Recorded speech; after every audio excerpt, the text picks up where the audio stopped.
बिहार में मंत्रियों के विभाग का बंटवारा हो चुका है और सम्राट चौधरी को गृह विभाग की जिम्मेदारी दी गई है। बहुत बड़ा डेवलपमेंट है ये, क्योंकि अब तक होम का पोर्टफोलियो जेडीयू और नीतीश कुमार के साथ ही रहा करता था, मुख्यमंत्री नीतीश कुमार के पास। लेकिन अब उप मुख्यमंत्री सम्राट चौधरी गृह विभाग का कार्यभार संभालेंगे, यानी कि होम की डिपार्टमेंट और होम की जिम्मेदारी अब बीजेपी के अंडर आ चुकी है, एनडीए सरकार के अंदर। और इसकी वजह से क्या वहां पर लॉ एंड ऑर्डर में और भी सुधार होगा? किन किन नेताओं पर गाज गिर सकती है या किन किन माफिया पर गाज गिरेगी, देखने वाली बात होगी। और इसका शिफ्ट क्या बताता है, इसके क्या संकेत है? स्पीकर भी अब बीजेपी का, गृह विभाग भी बीजेपी के पास, चंद्रमोहन जुड़ रहे हैं, इसके क्या मायने हैं? बिल्कुल, देखिए, बार बार बिहार में लॉ एंड ऑर्डर को लेकर सवाल उठते रहा है और आपने देखा होगा 2005 से नीतीश कुमार जब से सत्ता में आए हैं तब से गृह विभाग उन्हीं के पास रहा है। ऐसे में ये पहली बार है और पहला मौका है जब बीजेपी के पास गृह विभाग जा रहा है। जाहिर सी बात है, जिस लॉ एंड ऑर्डर को लेकर हमेशा सवाल बिहार में खड़ा होते रहा है, विपक्ष भी हमेशा सत्ता पक्ष को कटघरे में खड़ा करते रहा है, उस पर नकेल कसने की तैयारी है। और इसी को लेकर पहली बार बीजेपी के कोटे में ये गृह विभाग आया है। जाहिर सी बात है, अब सीधे तौर पर एक तो पुलिसिया कार्रवाई की छूट दी जाएगी और साथ ही पुलिस भी अगर गलती करेगी तो पुलिस के ऊपर भी कार्रवाई होगी। शायद इसी को लेकर ये गृह विभाग पहली बार बीजेपी के कोटे में दिया गया है। और सम्राट चौधरी गृह मंत्री बने हैं तो ये साफ तौर पर समझा जा सकता है कि अन्य राज्यों की तरह जहां पर बीजेपी शासित राज्य हैं, वहां पर गृह विभाग जब बीजेपी के पास होता है तो कड़ी से कड़ी कार्रवाई होती है, अपराधी चाहे कोई भी हो और पुलिस चाहे कोई भी हो, अगर वो गलत लापरवाही करते हैं तो उनके खिलाफ भी कार्रवाई होती है।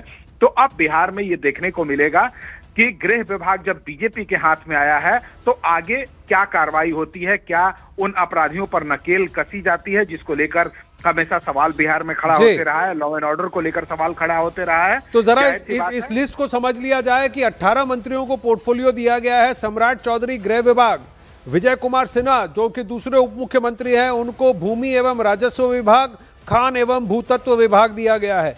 मंगल पांडे उनको स्वास्थ्य और विधि विभाग दिया गया है। दिलीप जायसवाल उद्योग विभाग, नितिन नवीन उनको पथ निर्माण विभाग और नगर विकास एवं आवास विभाग, रामकृपाल यादव जी को कृषि विभाग दिया गया है। संजय टाइगर उनको श्रम संसाधन विभाग दिया गया है। पर्यटन विभाग, कला संस्कृति एवं युवा विभाग अरुण शंकर प्रसाद को। फिर सुरेंद्र मेहता उनको पशु एवं मत्स्य संसाधन विभाग। नारायण प्रसाद आपदा प्रबंधन विभाग। पिछड़ा वर्ग एवं अति पिछड़ा वर्ग कल्याण विभाग श्रीमती रमा निषाद को दिया गया है। फिर अनुसूचित जाति एवं अनुसूचित जनजाति कल्याण विभाग लखेंद्र पासवान को दिया गया है। और सुश्री श्रेयसी सिंह सूचना प्रावैधिकी विभाग और खेल विभाग को संभालेंगी। और साथ ही प्रमोद चंद्रवंशी इनको सहकारिता विभाग, पर्यावरण, वन एवं जलवायु परिवर्तन विभाग। तो इस तरह से विभाजन हुआ है। गन्ना उद्योग विभाग, लोक स्वास्थ्य अभियंत्रण विभाग लोजपा को गया है। हम पार्टी को लघु जल संसाधन विभाग और पंचायती राज विभाग कुशवाहा जी की पार्टी आरएलएम को दिया गया है। तो इस तरह से बंटवारा हुआ है। 18 मंत्रियों की बात, चंद्रमोहन। बिल्कुल, देखिए, ये बीजेपी का लिस्ट था लेकिन अब जेडीयू का भी लिस्ट आ गया है। जेडीयू में जो पिछली बार जो लोग थे वही मंत्री फिर से एक बार दोहराए गए हैं। नीतीश कुमार ने उन्हीं लोगों पर अपना विश्वास जताया है। समाज कल्याण विभाग जो है वो मदन सहनी को मिला है, पहले इन्हीं के पास था। ग्रामीण कार्य विभाग अशोक चौधरी पहले इन्हीं के पास था और उन्हीं को फिर से दिया गया है। खाद्य उपभोक्ता लेसी सिंह को दिया गया है, पहले इसी विभाग की मंत्री हुआ करती थी। श्रवण कुमार ग्रामीण विकास विभाग और इनको एडिशनल में परिवहन विभाग मिला है अतिरिक्त में। श्रवण कुमार के पास पहले ग्रामीण विकास विभाग ही हुआ करता था और अब उनको परिवहन साथ में दिया गया है। विजय चौधरी जल संसाधन विभाग और भवन निर्माण विभाग दिया गया है। विजय चौधरी के पास 2 विभाग है, पहले जल संसाधन विभाग और संसदीय कार्य मंत्री भी हुआ करते थे, लेकिन इनको इस बार संसदीय कार्य के अलावा संसदीय कार्य नहीं देकर भवन निर्माण विभाग दिया गया है। विजेंद्र यादव जो पहले ऊर्जा मंत्री हुआ करते थे वही इस बार फिर से ऊर्जा मंत्री उनको मिला है।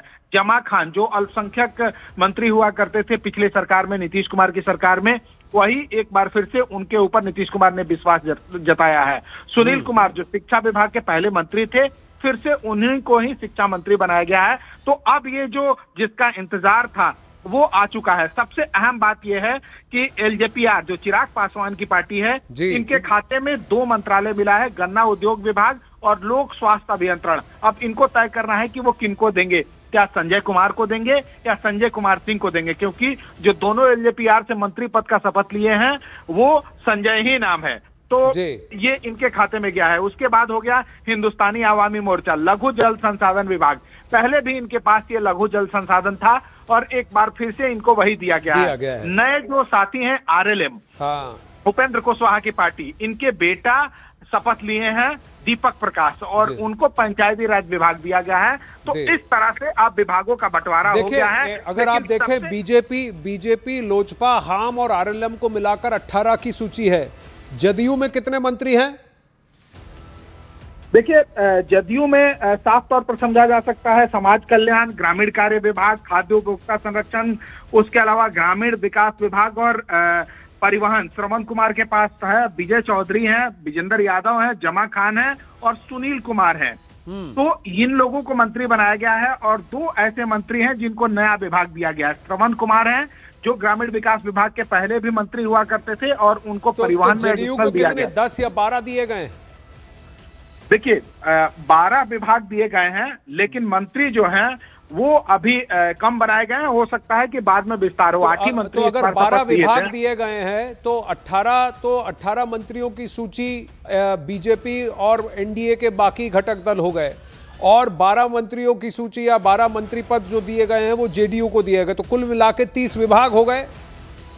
बिल्कुल 30 विभाग हो गए और बिहार में 36 विभाग होते हैं, 36 मंत्री बन सकते हैं। तो 6 विभाग जो है वो अभी एडिशनल है और वो जो विभाग किसी भी मंत्री के पास नहीं जाता है वो मुख्यमंत्री के पास जाता है। तो हो सकता है कि आने वाले दिनों में कभी नीतीश कुमार को लगे कि अगर और मंत्रियों की जरूरत है, कार्य में किसी तरह का बाधा पहुंच रहा है, तो नीतीश कुमार फिर से मंत्रिमंडल का विस्तार कर सकते हैं।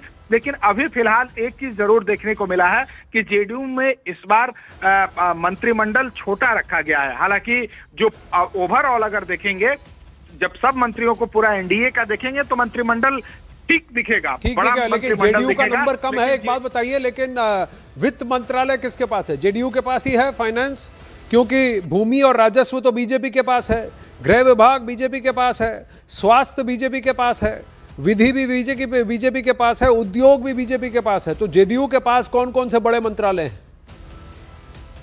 देखिए, जो मंत्रालय ये नियम में है, कैबिनेट के नियमावली में है कि जो मंत्रालय किसी विभाग, किसी मंत्री के पास नहीं है वो मुख्यमंत्री के पास रहता है। अभी वित्त विभाग का आना बाकी है। जाहिर सी बात है, वित्त विभाग अभी एडिशनल में किसी के पास जाएगा। हो सकता है कि आने वाले दिनों में जब कैबिनेट का विस्तार हो तो वो किसी मंत्री को दिया जाए, या फिर जो मंत्री पहले से बन चुके हैं, जो मंत्री पद का शपथ ले चुके हैं, उन्हीं किसी एक में एडिशनल चार्ज दे दिया जाए, ये भी हो सकता है। और जब जरूरत पड़ेगा नीतीश कुमार को, मुख्यमंत्री को, कि मंत्रिमंडल का विस्तार हो तो नए कोई मंत्री वहां पर बन सकते हैं। लेकिन अभी जो लिस्ट, प्राइमरी लिस्ट आई है, उसके मुताबिक जो वित्त मंत्रालय है वो अभी आपको जेडीयू के पास इस बार दिख रहा है। जेडीयू के पास है और शायद खुद मुख्यमंत्री ही वित्त मंत्री हो, क्योंकि अगर गृह मंत्री उप मुख्यमंत्री हैं तो वित्त कोई तो एक बड़ा पोर्टफोलियो होगा जो मुख्यमंत्री जी अपने पास रखना चाहेंगे।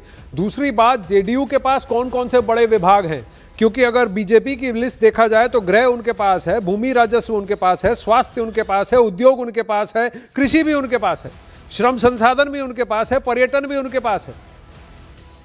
देखिए, बड़े विभागों में अगर आप देखेंगे, ग्रामीण कार्य विभाग बड़ा विभाग माना जाता है, जो जेडीयू के पास है। उसके मंत्री अशोक चौधरी हैं। उसके अलावा ग्रामीण विकास विभाग, जहां आपको ब्लॉक से लेकर ग्राम पंचायत जो ब्लॉक से जोड़ता है और वहां से राज्य तक पहुंचता है, सेंट्रल तक पहुंचता है, वो आपको श्रवण कुमार, ग्रामीण विकास विभाग उनके पास है। उसके अलावा जल संसाधन विभाग बड़ा विभाग माना जाता है, विजय चौधरी के पास है। भवन निर्माण विभाग बड़ा विभाग माना जाता है, विजय चौधरी के पास है। ऊर्जा विभाग बड़ा विभाग माना जाता है, विजेंद्र यादव के पास है। अल्पसंख्यक कल्याण की बात आती है, आपने देखा होगा एनडीए सरकार में बार बार यह सवाल उठता है कि अल्पसंख्यक कल्याण, चाहे नीतीश कुमार किसी के साथ गठबंधन में रहे, लेकिन अल्पसंख्यक के लिए काम हुआ है वो सबके लिए बराबर हुआ है। तो अल्पसंख्यक विभाग भी बड़ा विभाग माना जाता है, शिक्षा विभाग बड़ा विभाग माना जाता है, जो कि जेडीयू के पास है। तो ज्यादातर जो विभागों का बंटवारा हुआ है वो अच्छा, रामकृपाल यादव जी बोल रहे हैं, चंद्रमोहन रुके।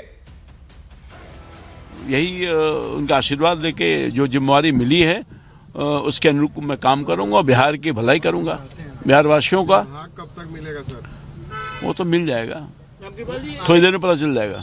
डिमांड भी है क्या सर आपको लेकर? क्या आप क्या चाहते हैं, कौन सी जिम्मेदारी मिले सर? अरे यार, कोई सी जिम्मेदारी मिलेगी। हम तो एक साधारण कार्यकर्ता, इतना बड़ा सम्मान दिया माननीय प्रधानमंत्री जी, माननीय मुख्यमंत्री जी, मेरे लिए सौभाग्य की बात है। एक साधारण कार्यकर्ता को इतना बड़ा सम्मान दिया है, कैबिनेट में सदस्य चुनने का काम किया। तो इनको इस वक्त पता नहीं था जब रामकृपाल यादव जी बोल रहे थे कि इनको कौन सा विभाग मिलेगा। उन्होंने कहा मैं नहीं मांगूंगा कुछ, उनको कृषि दे दिया गया है। बहुत बड़ा विभाग है, बहुत ही इंपॉर्टेंट है बिहार के नजरिए से चंद्रमोहन, और कृषि मंत्री बिहार के रामकृपाल यादव होंगे। अल्पसंख्यकों की आपने बात की, लेकिन आपदा प्रबंधन ये भी एक बहुत बड़ा विभाग है और बिहार में आपदा सबसे ज्यादा होती है, बाढ़ से बर्बादी, ये बहुत बड़ा प्रश्न है और नारायण प्रसाद को ये जिम्मेदारी दी गई है। और अगर पिछड़ा वर्ग की बात करें, अति पिछड़ा वर्ग की बात करें तो श्री रमा निषाद को दी गई है। तो ये कई सारी इंपॉर्टेंट मिनिस्ट्रीज या पोर्टफोलियोज इस बार भाजपा के पल्ले में आई हैं। देखिए, इसमें बीजेपी के पास जो आई है वो सबसे महत्वपूर्ण विभाग है गृह विभाग।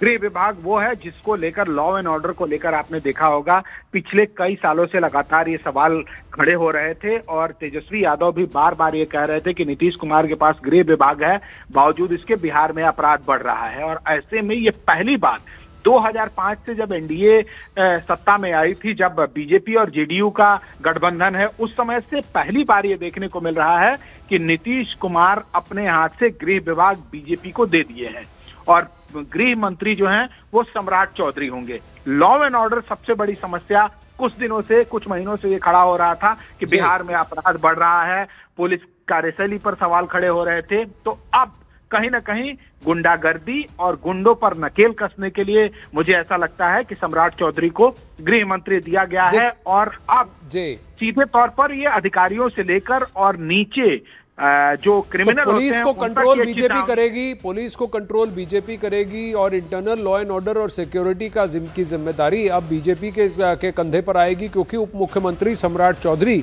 अब गृह मंत्री है बिहार के। वो पोर्टफोलियो गृह विभाग का उनके पास है। सबसे बड़ी बात कि बीजेपी के पास 14 विभाग है, 14 मंत्रियों को अलग अलग विभाग दिए गए हैं। विभाग ज़्यादा हैं क्योंकि कुछ लोगों के पास 2 से ज़्यादा विभाग का कार्यभार है, और 4 अन्य हैं जो कि लोजपा को 2, हम पार्टी को 1 और आरएलपी कुशवाहा को 1 दिया गया है, और 12 मंत्री विभाग या पद जो है वो जेडीयू के पास है। धन्यवाद चंद्रमोहन।